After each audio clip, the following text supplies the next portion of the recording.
Hola, ¿qué tal? La baja laboral para las mujeres que sufran menstruaciones con dolores incapacitantes llega hoy al Consejo de Ministros. La medida forma parte del anteproyecto que va a reformar la ley del aborto, que por cierto va a permitir eliminar la exigencia del consentimiento parental para las chicas de 16 y 17 años. Hoy vamos a centrarnos en esa baja laboral por reglas dolorosas que ha generado mucha polémica, incluso en el seno del propio Gobierno. Están por un lado quienes creen que es un derecho que debe contemplarse y que debe estar regulado, y por otro quienes consideran que estigmatiza y discrimina a las mujeres.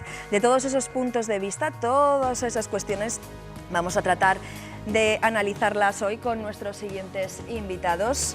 A mi izquierda tengo a Guillermo López, del despacho Lex Laborum Abogados. Gracias, Guillermo, por estar con nosotros. Y también está con nosotros Marina Hijosa, que es la delegada de la Asociación de Endometriosis de Castilla y León. Marina, también gracias por acompañarnos. Y al otro lado tenemos a Antonia González, que es divulgadora científica, bióloga y experta en medicina reproductiva. Antonia, gracias también por estar con nosotros. Gracias a vosotros por invitarme. Bueno, lo primero, saber en qué consiste esa baja laboral. Ana, cuéntanos qué implica, a quiénes afecta, cuéntanos los detalles. Pues de momento, Pilar, lo que sabemos es que la baja va a ser asumida por la Seguridad Social y no por la empresa, así que no va a asumir ningún coste a mayores el empresario. No se exigirá ningún tiempo mínimo cotizado y tampoco habrá límite en el día. Serán los días que necesite la mujer. Una vez aprobada hoy en el Consejo de Ministros, tendrá que ir al Congreso y allí la oposición podrá presentar sus enmiendas. Y si finalmente el Ejecutivo da luz verde a esta medida, España será el primer país de Europa con una legislación de este tipo. Eso sí, en otros continentes como Asia nos llevan ya mucho camino recorrido en esto. El pionero fue Japón, que lo implantó en el año 1947, luego le siguió Corea del Sur, Indonesia y Taiwán. En África solo se reconocen estas bajas en Zambia. En Italia se presentó una propuesta de ley en este sentido, pero nunca llegó a aprobarse, y este mismo año se ha regulado en México, en China y en la India. Así que sería una novedad, Pilar, aquí en Europa, pero no en el resto del mundo. Gracias, Ana. Pues la primera pregunta que yo lanzo a nuestros invitados es ¿qué opinión le merece que se regulen las bajas menstruales que son incapacitantes, que son dolorosas? Guillermo, empezamos por ti. Buenos días. Pues está bien que todo lo que suponga un avance en protección social pues suponga una mejora y por lo tanto es algo positivo. Luego hay que ver, evidentemente es el desarrollo de un derecho y como todo derecho tiene una contraprestación que tiene que ser una obligación. Entiendo yo que esa obligación puede venir dado por cómo sufragamos este nuevo derecho o esta nueva situación, esta nueva incapacidad temporal. Pero generalmente lo que podemos pensar es que es algo positivo. Luego hay que estar al detalle. De entrada podemos decir que es bueno. Marina, ¿qué opinión le merece? Bueno, yo hablo pues, respecto a mi asociación a la que pertenezco como delegada de Valladolid, pero que es ADAEC, que solamente es, hablamos de enfermas de endometriosis, afectadas de endometriosis, que son el acrónimo. Son afectadas de endometriosis crónica.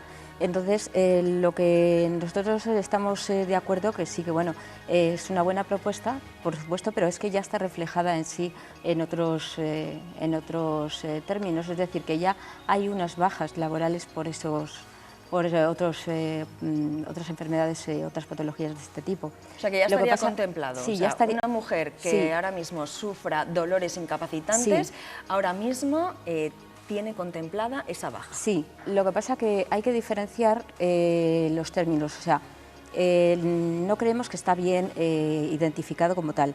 O sea, una menstruación no tiene que ser dolorosa. Nos han metido en la cabeza siempre, desde hace muchos años, que la menstruación tiene que ser dolorosa.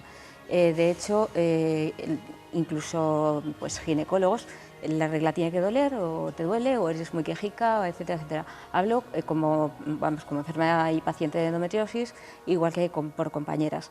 Pero cuando una menstruación incapacita, no es una menstruación normal.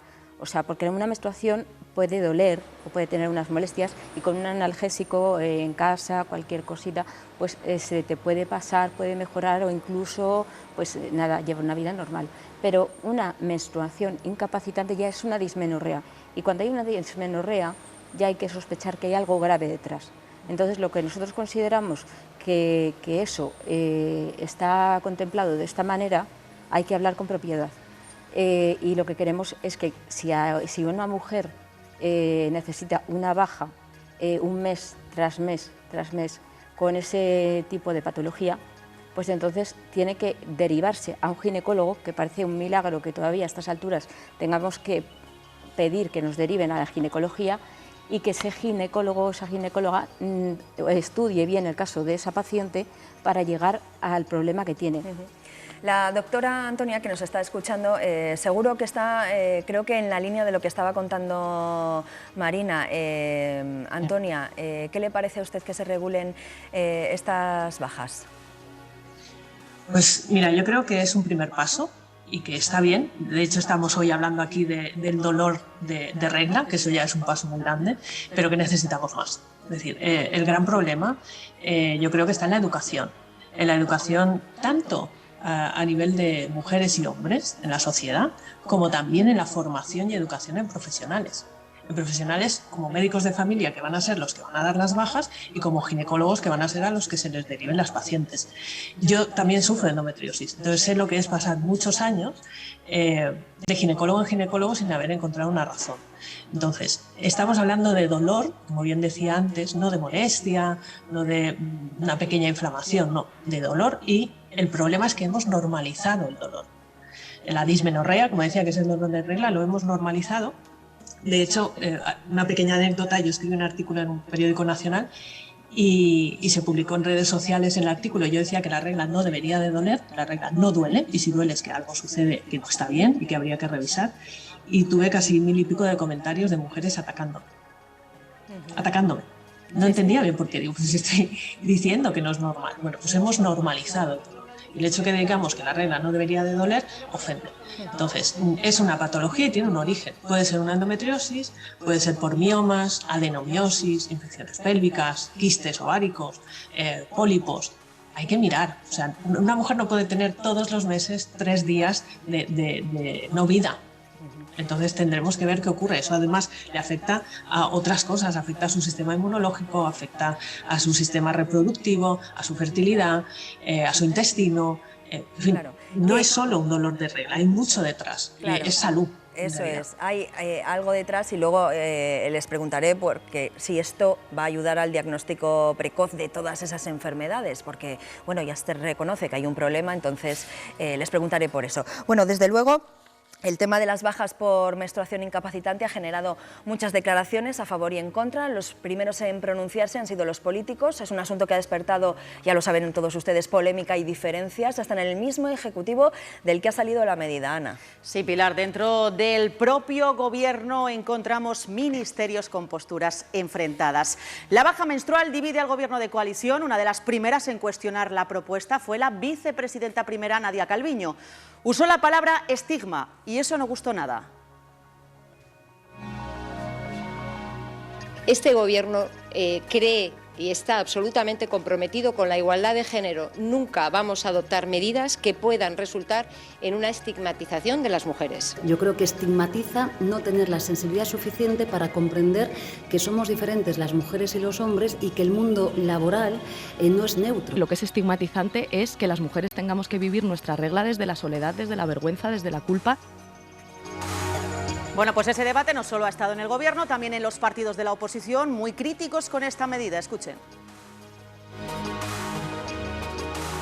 El Sistema Nacional de Salud da las bajas cuando considera oportuno a cada mujer en función de sus condiciones médicas, pero es el médico el que la da, no es la vicepresidenta segunda en contra del criterio de la vicepresidenta primera. Bueno, a mí la única regla que me importa es la regla de 3, que es la que quieren quitar de las matemáticas con perspectiva de género, y es a lo que me debo, a los problemas reales y no a estas cuestiones que creo que no solucionan nada.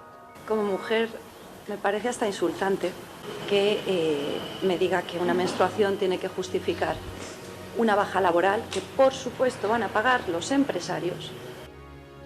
Bueno, pues esas son algunas de las opiniones que hemos recabado de nuestros políticos en los últimos días.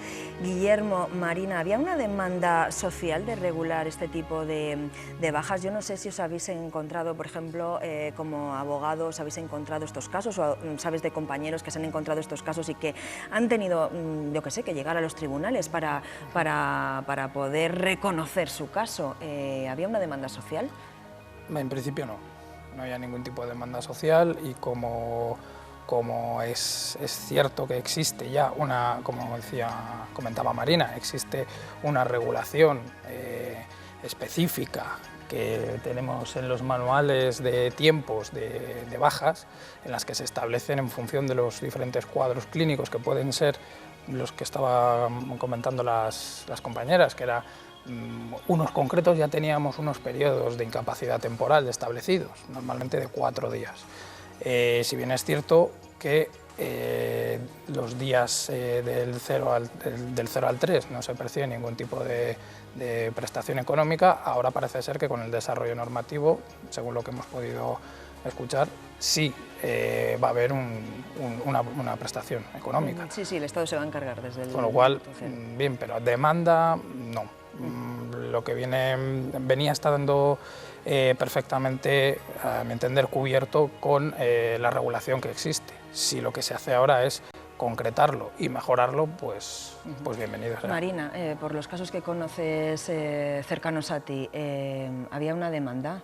¿O podíais, tú como afectada y otras compañeras, podíais acceder a esos permisos? No, en principio nosotras pues eso, tenemos reconocido como tal porque ya tenemos pues eso, las enfermedades igual que otras como pues, cáncer de ovario o síndrome de ovario poliquístico y otras tantas. Pero el problema que tiene todo esto es que si se normaliza el hecho de que una mujer vaya a su médico de atención primaria y le dé una baja tras otra, un mes tras mes, pues nosotras, por ejemplo, hablo por la endometriosis, tenemos una media de diagnóstico de 9 años.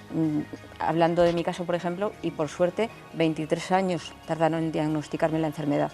Entonces eso iría hacia atrás, porque si realmente no se deriva a esa persona, a esa mujer, a un especialista, como ha dicho bien la doctora, que ha coincidido totalmente en lo que, porque ella lo está sufriendo también, lo ha padecido, o lo sigue padeciendo, porque es una enfermedad crónica, pues entonces lo que se hace es retrasar ese diagnóstico de que pueda haber algo pues, mucho más grave. Incluso esta enfermedad tiene 4 grados y un grado, el primer grado y segundo grado, puede ser doloroso, de hecho es doloroso y tiene una incapacidad, pero el segundo, o sea, el tercero y cuarto grado ya son incapacitantes completamente, o sea, de estar en la cama, de tener vómitos, náuseas, absolutamente. O sea, que con lo cual hay que ser muy, muy cuidadoso en todos estos aspectos. Y os voy a lanzar otra pregunta. Esta medida, bueno, pues puede ser más publicitaria que otra cosa, si estaban reconocidas esas bajas. Y otra cuestión, ¿puede ser discriminatoria? Vamos a empezar por Antonia. ¿Qué le parece? ¿Puede ser discriminatoria a la hora de que una mujer acceda bueno, pues a una oferta de trabajo? ¿Qué le parece? Bueno, si partimos de la base que no existe esa educación social de normalizar ese dolor que decíamos anteriormente, pues sí podría llegar a serlo. Pero yo insisto en que esto nos sirva, igual soy demasiado inocente y optimista, pero yo pienso que esto nos debe de servir para poner sobre la mesa este dolor y que los profesionales y la sociedad empiece a valorar qué está ocurriendo ahí y que no se menosprecie un dolor de menstruación, porque parece que es algo como, bueno, tus días, ¿no? Entonces, sobre todo a nivel profesional. ¿Cree Antonia que si este problema que sufren parte de algunas mujeres hubiese sido un problema de salud de toda la sociedad, bueno, pues ya se hubiese regulado hace tiempo?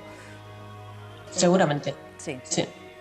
De hecho, lo decía anteriormente, en España hay más de 2 millones de mujeres que tienen endometriosis, y estamos hablando de una enfermedad que tarda muchísimos años en ser diagnosticada, por lo que entiendo que no hay 2,5 millones, hay posiblemente el doble o el triple. Y en el mundo hay 190, si no me equivoco, de millones de mujeres que padecen endometriosis, más las no diagnosticadas, que por lo que yo veo en consulta, hay más no diagnosticadas que diagnosticadas.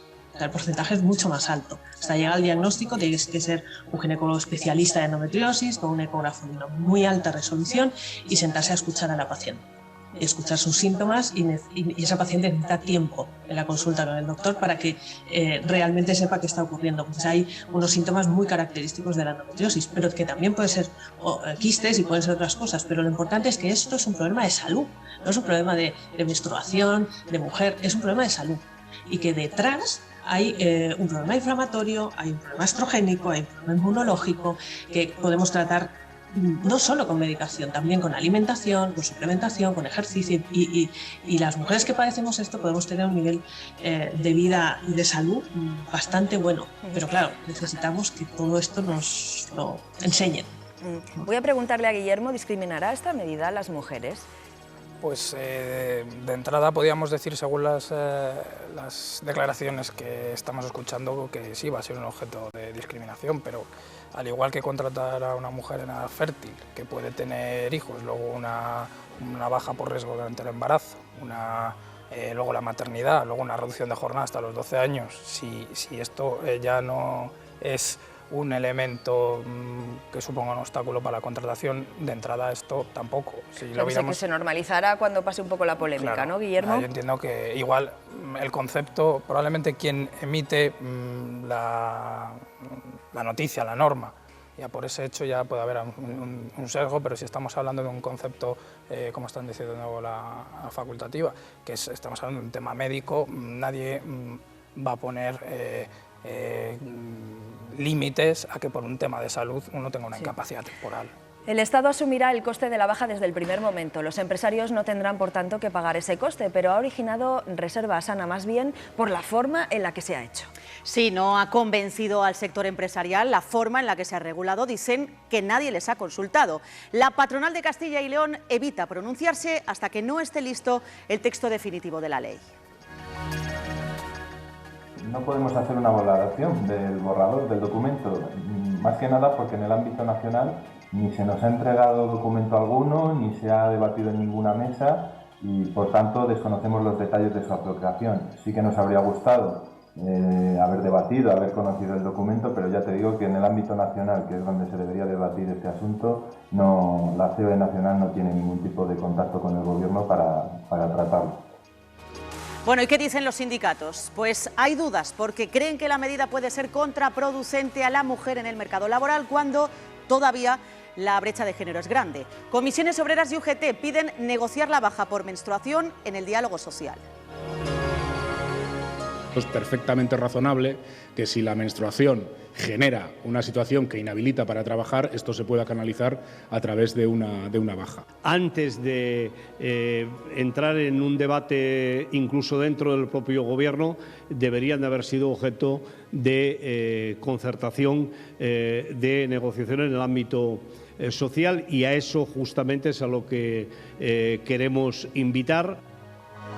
Bueno, pues estábamos hablando antes de si esta medida puede ser discriminatoria o no, pero al margen de si sufrirán o no discriminación, por ejemplo, una mujer a la hora de una entrevista laboral, de acceder a un puesto de trabajo, os voy a preguntar, Marina y Antonia, empezamos primero por Marina, ¿creéis que se van a acoger las mujeres a este tipo de baja o no? En principio, bueno, aquí ya nos conocemos, o sea, en este país no soy quien para opinar en cierta manera, pero es muy fácil pensar que... ¿Que crees que no se van a acoger, ¿no? Sí se van a acoger el hecho de decir, bueno, pues me cojo tres días de baja y, pues oye, me los abonan, pues estupendo, pues así. Ya. Pero claro, eso es contraproducente por el hecho de que ya sabemos, o sea, si está por ley y tal, pues aprovecharse del hecho, pero eso es contraproducente para el resto de mujeres que realmente sí que están enfermas. Entonces, claro, pues eso para personas que realmente, mujeres, como bien dice la doctora, estoy de acuerdo con ella en todo lo que ha dicho, pues retrasa la detección precoz de muchas enfermedades. Y de hecho hay un protocolo por el Ministerio de Sanidad que ni siquiera lo conocen los médicos de atención primaria. O sea, que es que muchas veces hasta nosotras, yo hablo por mi caso, por ejemplo, no lo conocía mi médico de atención primaria y se lo llevé yo. O sea, no lo conocen. O sea, los primeros que lo tienen que conocer son ellos para luego saber realmente en esta enfermedad en la que estamos hablando, por ejemplo, la endometriosis, y que tienen que saberlo para luego derivarnos a los ginecólogos y que esos ginecólogos también se pongan pues en la labor de aprender lo que es la endometriosis y saber cómo tienen que tratarla. Antonia, ¿da pie esta medida a la picaresca? ¿Cree que las mujeres se van a acoger esta medida, bueno, pues así porque sí? A ver, yo espero que no, porque de hecho podríamos acogernos a otras cosas, ¿no? Podríamos acogernos a migrañas, a lumbalgias, a COVID, que hoy en día puedes decir me encuentro mal, tengo fiebre y ya. Yo espero que no, porque además creo que como mujeres tenemos que saber que iría en contra nuestra. Bueno, pues y si realmente, y todo el mundo creo que conoce a alguien que le duele la menstruación, pues iría en contra de esa persona que le duele la menstruación. Bueno, estamos hablando de esta medida que forma parte de la reforma de la ley del aborto y de la que se queda fuera la rebaja del IVA que grava los productos de higiene femenina, Ana. Sí, el IVA reducido de los productos para la regla se quedan fuera de la reforma de la ley del aborto. La ministra de Igualdad ha culpado por ello al Ministerio de Hacienda. El Gobierno, por lo tanto, aparca la medida, aunque no descarta incluirla en los próximos presupuestos generales del Estado. Así que no habrá IVA al 4%, seguirá habiendo un IVA al 10%, y eso a pesar de que son productos de primera necesidad, es decir, que no podemos renunciar a ellos. Se calcula que a lo largo de la vida fértil una mujer se gasta entre 2.000 y 4.000 euros en este tipo de productos, dependiendo del tipo de menstruación. No es asequible estar todos los meses gastándote ese dinero. Es un dineral, claro que sí. Entre compresas de noche, de día, los tampas. Me parece una necesidad básica, vamos, que podamos tener esos productos más baratos, me parece muy importante, ¿no? Es una cosa que utilizamos mucho las mujeres. Es algo que no puedes hacer por no usarlo, por lo tanto me parece súper necesario. Bueno, pues es un tema recurrente que de vez en cuando sale a la palestra, pero que no acaba de llegar, ¿no, Marina? No, en absoluto. O sea que, vamos, realmente es que es algo necesario, es algo básico y no podemos prescindir de ello, en absoluto, pero todavía pues queda todo eso ahí. Entonces, pues tenemos la esperanza de que algún día se consiga, pero sí, son tantas cosas. Y que sea más bien pronto que tarde, ¿verdad? Por supuesto. Antonia, gracias por haber estado en el programa con nosotros, un placer. Un placer para mí. Muchísimas gracias a vosotros. Gracias. Y me alegro de que se hable del dolor de regla. Muy bien, eso es. Sí, por algo ha servido también, ¿no? Es para poner en la palestra, bueno, pues este tema. Marina, Guillermo, gracias por haberse estado también en el programa y, bueno, pues haber aportado su punto de vista.